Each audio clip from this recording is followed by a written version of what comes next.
各位弟兄姊妹、朋友仔，大家好。今日想同大家探討一個幾有趣嘅話題，就係基督徒點樣可以透過禪修，令自己嘅信仰生活更加深入、更加豐富。可能你一聽到禪修呢兩個字，會即刻諗起佛教、打坐、放空呢啲概念，甚至會覺得基督徒點可以禪修啊？會唔會同我哋嘅信仰有衝突呢？如果你有呢個疑問，完全唔出奇。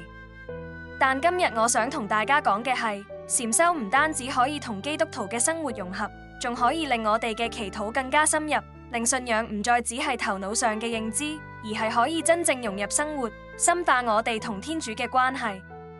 其實信仰就係一個尋覓嘅過程，我哋每一個人都活喺一個獨特而又包羅萬有嘅自我世界裏面。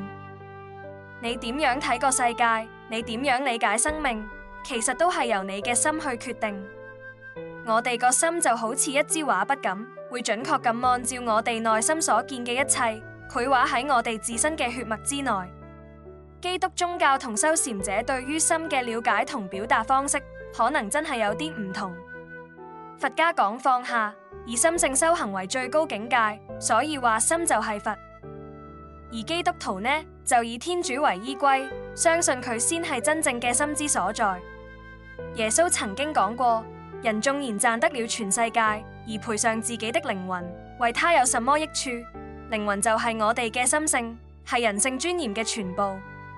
如果我哋活喺世上，連靈魂都喪失咗，生命嘅意義究竟喺邊度呢？咁基督徒又可以點樣學習禪修呢？書裏面提出一個好有意思嘅概念，就係天主為體，禪修為用。意思係我哋以天主為生命嘅根本，同時用禪修作為一種方法，幫助我哋更加親近天主。尤其喺四旬期呢段時間，我哋可以學習安靜自己，淨化身心靈，認識真我，睇到萬物嘅本質，包括我哋自身嘅本來面目，即係天主的肖像。書裏面嘅達菲神父講得好好，基督徒主張耶穌的天主性，但這並非表示只能在耶穌身上看到天主，其他任何地方都不能看到天主。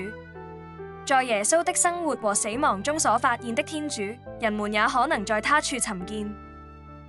呢個講法令我諗起莊子同東國子嘅對話。東國子問道喺邊度，莊子就答無所不在。同樣，天主嘅臨在都係無所不在嘅，問題在於我哋有冇一顆安靜、開放嘅心去發現佢。聽到呢度，可能你都會有一個疑問：咁放空自己，會唔會容易俾邪靈入侵呢？呢個的確係好多人嘅擔心。但書裏面提到，基督徒嘅心其實早已被天主嘅愛所填滿，只要我哋以天主為對象，專注於佢，就唔使驚受到影響。反而，當我哋沉澱自己嘅思緒，安靜落嚟，更加能夠聆聽到天主嘅聲音。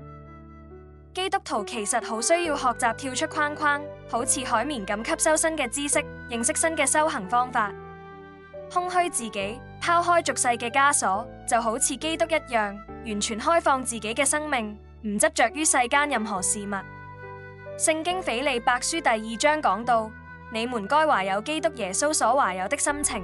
他雖具有天主的形體，卻使自己空虛，取了奴僕的形體，聽命至死，且死在十字架上。基督空虛自己，絕對聽命服從。佢本來係主，卻甘心為僕，自我捨棄，成全別人。呢種精神其實同禪修中放下執着嘅理念係可以互相呼應嘅。呢本書嘅作者甘乃迪神父講得好好，我希望基督徒明白。禪宗雖衍生自佛教，但其重點在於人性的發展，並不敬奉任何神，因此適合所有樂於接受其修行方式的人。佢根據自己習禪嘅經驗，強調禪修唔係要你變成一個佛教徒，而係讓你做一個更好嘅基督徒。我自己都好認同呢一點。禪修可以幫助我哋更加專注、更加平靜，亦都可以令我哋嘅祈禱更加深入。當我哋學習安靜落嚟，唔再被雜念同情緒牽住走，我哋先至可以真正聽到天主嘅聲音，感受到佢嘅臨在。所以，如果你都想你嘅信仰唔再只係停留喺頭腦嘅認知，而係可以真正融入生活，轉化生命，不妨試下學習禪修。唔需要擔心會同信仰有衝突，反而可以視之為一種工具，幫助我哋更加親近天主。最後，我想用書中一句好有力嘅說話作結：禪修不但可以和基督徒的生活融合，且能使基督徒的祈禱更深入，使我們的信仰不單直基於認知，且可將禪修融入生活，並加深信仰。願我哋都能夠喺信仰嘅路上不斷尋覓，不斷成長。喺基督內，基督亦都喺我哋內。如果你鍾意今次嘅分享，歡迎喺下面留言同我分享。一個小小嘅讚好同訂閱對我嚟講都係大大嘅鼓舞。多謝大家，下一集再同大家見面，天主保佑，再見。